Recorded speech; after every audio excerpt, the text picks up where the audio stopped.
the farming industry, which, I mean, if you want to, would you like to come up, Keith? I can do. Right? This guy's so knowledgeable on farming, I just thought, change the protocol. He's a really good friend of school friends. Yeah, We both at school. Let's see what we ever done. I'm the only one. So this is Keith Andrews, a really good friend of mine. Yeah. Tell them what you told me, Keith. Pleased to meet you all.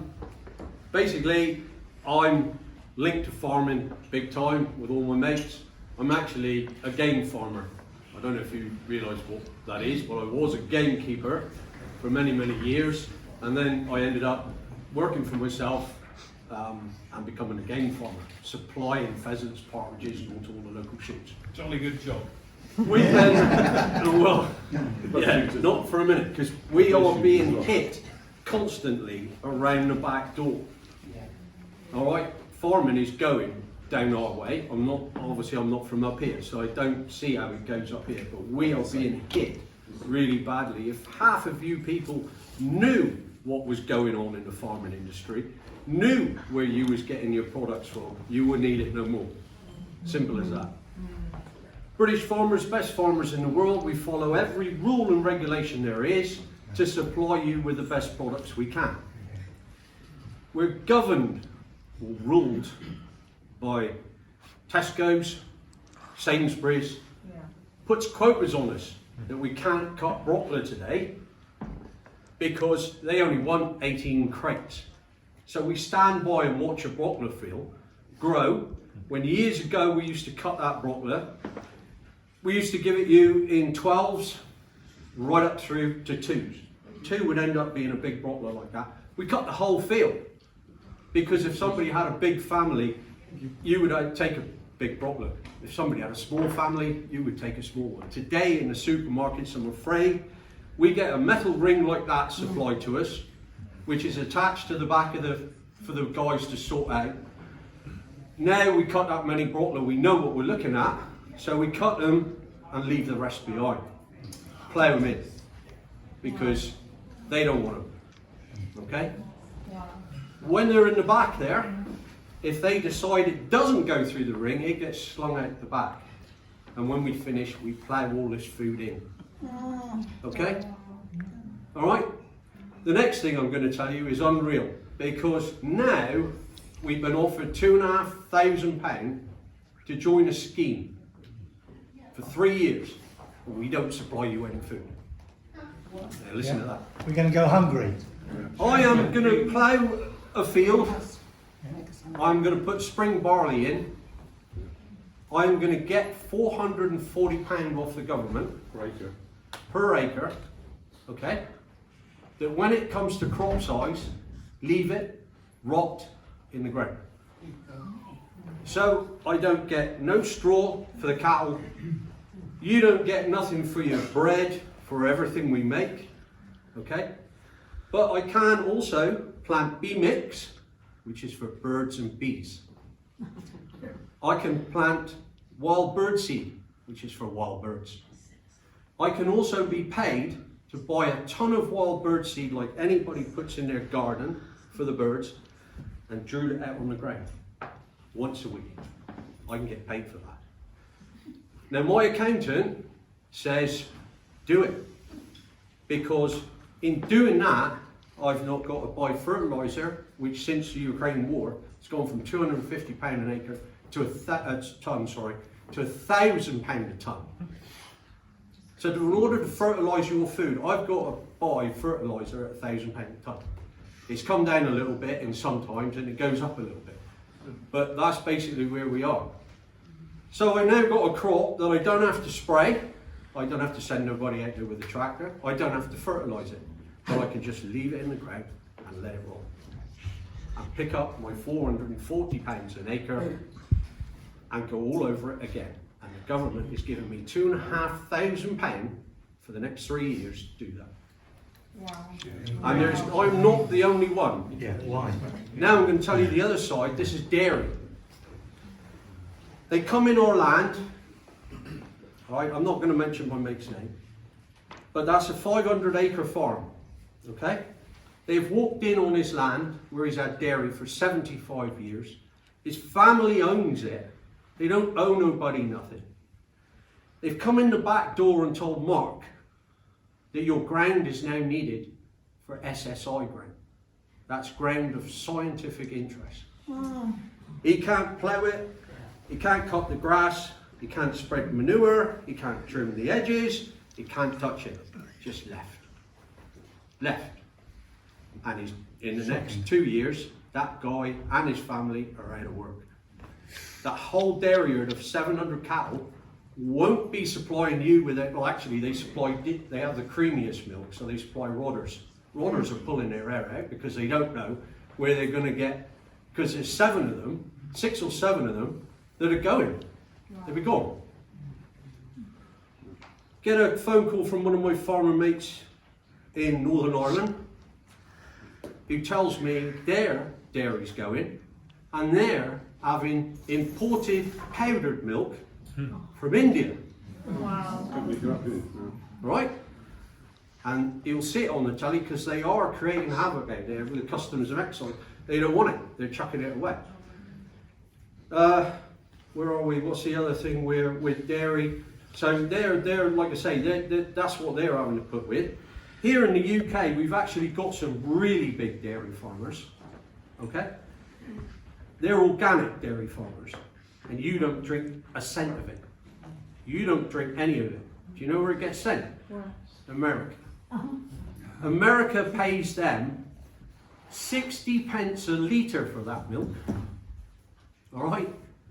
My mates are lucky if they get 10p a litre.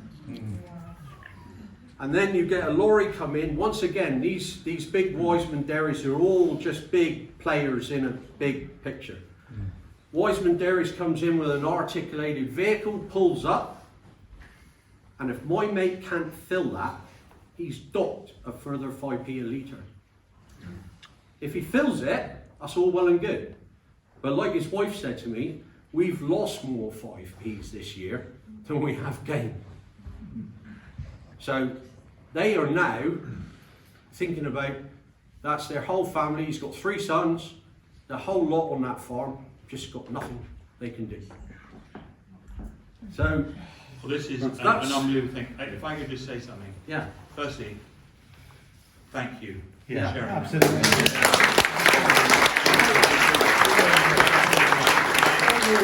assistant has filmed this, and I promise you, Nigel is going to watch what you just said. We said that. Right, he is going to see that. Yeah. One more thing. I'm what they call a game farmer, okay? So I had Defra with me yesterday, and this is another way, because obviously if you're within like what I do, and I've been a shooting man all my life, right from a young lad, right up through my granddad, everybody, all into the countryside. Mark and me were brought up in the same place. And I really think that they're destroying the countryside because they're pushing it with an idiot that stands in front of me that don't even know what a difference is between a curlew chick and a wood pigeon chick. Yeah. They're idiots. I don't know where they come from. I've got to say it, I don't know where they come from. Yesterday, I stood there to be told that as from this season, when I come to release poults onto shoots, I can no longer release a bird within 500 metres of ground of scientific interest, SSI ground. So I can't release my birds there. I've just lost 3 major shoots because a lot of their ground has been taken and a lot of ground are sitting near scientific interest. Madness. And they've had the people out behind this and they've stood them there and they said, well, there's my pheasant pen, there's your ground of scientific interest, Keith's going to come with our birds, what do you suggest? Now these are people that know, right? Can I ask Put a fence up. about the dairy, please? Well, just let him finish. It's a good story. This Put a fence up. He said, what? He said, just put a fence up, stop them going down on the SSI ground. He said, you do realise, he said, that these birds do fly.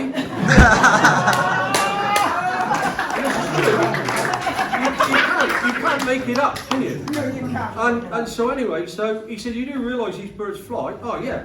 So he said, okay, then he said, I build a fence, they get over, they go down the SSI ground, He said, how do I get them back? Ah, you can't touch them. We classify them as wild birds. So, You see, you can't make up you what's can't make happening. it up. What I can tell you is Nigel is a shooting man. Yeah, He loves the countryside. Yeah. He's a Waterloo Cup man. Yeah. So, Yeah. you know, We did say we were going to try and Yes. save it. he Ain't is nobody followed absolutely- Nigel more than myself, because I think he's 100% he's going on the right way. I think Can I just say that we've recently moved from the Midlands to live in Cornwall. We've always been, but it's not just the countryside they're destroying all our cities. We're Yeah. being betrayed everywhere in the Yeah. country. Yeah. Everywhere. Yeah. This is why we've got to thank people like You John, come to our and all place. you for putting your head above the parapet, because Yeah. we're being betrayed intentionally. Hello, sorry, I ruined your punchline back there, so I do apologise. No, I just I wanted to ask you about the dairy thing, because Yeah. I want not if it's being filmed, I would like Nigel to understand it. Yeah. How will the effect on the dairy rodders and stuff like that affect companies like Caterlink and Counties Confectionery, for example? You know, Counties is one of the largest fudge and chocolate manufacturers in Europe. It does. It And does. one of the largest employers. I Yeah. actually live in Camborne. Mm. That everyone I know works at the Yeah. down at St Yeah. Ives, or they work for people that provide their toilet Probably- paper, their stationery, or they do their like Yeah. the effects. Yeah. If someone like Counties Yeah. closes down, Yeah. is just going to be astronomical. Yeah. I mean, it's not just 300 No, no, people no. that work at the No. factory. No, but it'll end up that they'll just pay. Right, I'm going to tell you all now. This is going to be the last bit, is it? Green milk. Yeah, you'll have me here all night. That green milk that we all buy at the shop and all, take it home, leave it outside, and see what happens to it. I guarantee you, within a few days, if that's powdered milk, you'll have a chunk in there about the size of my fist. The rest of it will be dirty brown water. absolutely right. It is So right. what can we do in the meantime? Like, how can we support you in the meantime? Or if Labour do The only way we something, can but get what can supported we is we do? get. Vote reform.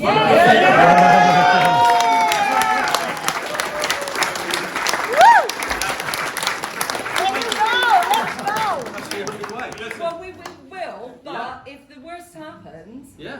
what do we? How do we personally, I individually? really Where don't do we know. buy from? How do we help You you? won't be able to. How do we put money in your pockets to keep you going and not give our money to Tesco? You haven't got to put money in our pocket. All we got to do is be allowed to do our job. We should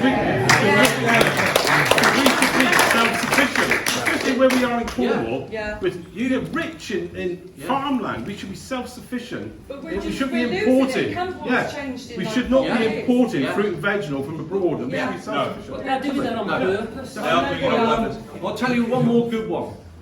One more last bit, 'cause This will, yeah, we'll be here all I won't night. really this one. One more good one. Okay, so my brother-in-law runs Dennis Oakes and Sons Transport.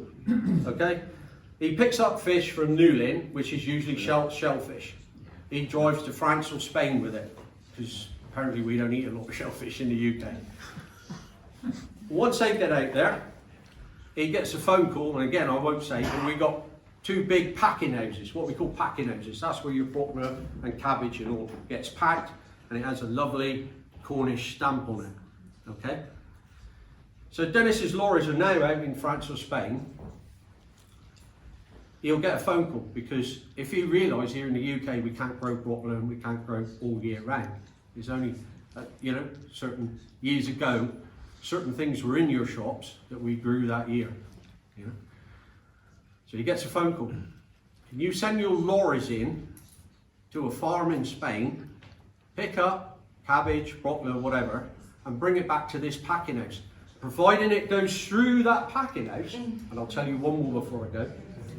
If it goes through that packing house and comes out the other side, it can be in a bag, and as long as it's got a Cornish produce on it, you don't know no different. That's shocking. One more I'm going to tell you about, only because I'm linked to the shooting industry and birds in a big way. My mate worked for Bernard Matthews.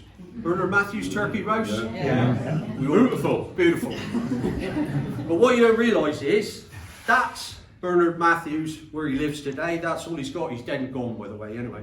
But that's where he is. So his whole piece of that he's kept is a front, because all his corn all his turkeys, chickens, everything is out in the third world countries. Yeah. And it's all made cheap.